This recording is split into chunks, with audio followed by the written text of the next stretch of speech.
আসসালামু আলাইকুম গাইস। আমি ঈদের ছুটিতে গেছিলাম বাড়িতে। তো বাড়িতে 10 দিন ছুটি কাটায় এলাম। ঈদের পরে আমাদের অফিস খোলা। এই যে দেখেন আমাদের ছোট্ট একটি অফিস, মাত্র 5 জন মানুষে আমরা কাজ করি এই অফিসের ভিতরে।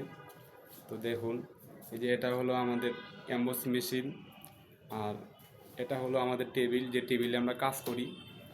আর এইগুলো হচ্ছে মেশিন, এগুলো সেলাই মেশিন। এই সেলাই মেশিন দিয়ে আমরা কাজ করি। তো অনেকদিন পরে আসার পরে তো ভাবলাম যে আমাদের অফিসটাকে আপনাদেরকে দেখাই। কত ছোট একটা অফিস আমাদের। এই যে মেশিন, এই মেশিনটা আমি চালাই। এখানে 3টা মেশিন আমি চালাই। তার পাশাপাশি এই এমবস, এই যে এমবস, এটার কাজও আমি করি। তারপরে এই টেবিলও কাজ করি। কিন্তু একটা মেশিন আমি পারি না, সেটা হলো এই যে স্ক্রাবিং মেশিন।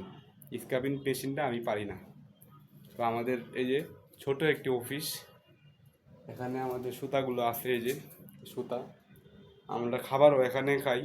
তারপরে এখানে আমরা থাকি, এখানে আমাদের থাকার জায়গা, এটাই আমাদের অফিস। তো আলহামদুলিল্লাহ, ছোট অফিস হলেও আমরা অনেক ভালো আছি। সবসময় সাপোর্ট করবেন। ইউটিউব নিয়ে কাজ করা এটা আমার স্বপ্ন। আমি আমার আশা, আমার মনের একটি আশা যে আমি বড় একটি ইউটিউবার হব। তো ইউটিউবার হতে গেলে কিন্তু আপনাদের সাপোর্ট লাগবে, তাছাড়া কিন্তু আমি ইউটিউবার হতে পারবো না, তাই না? তো অবশ্যই সবাই সাপোর্ট করবেন, লাইক কমেন্ট শেয়ার করে দিবেন। সবসময় পাশে থাকার জন্য আপনাদের ধন্যবাদ। আসসালামু আলাইকুম, সবাই ভালো থাকবেন।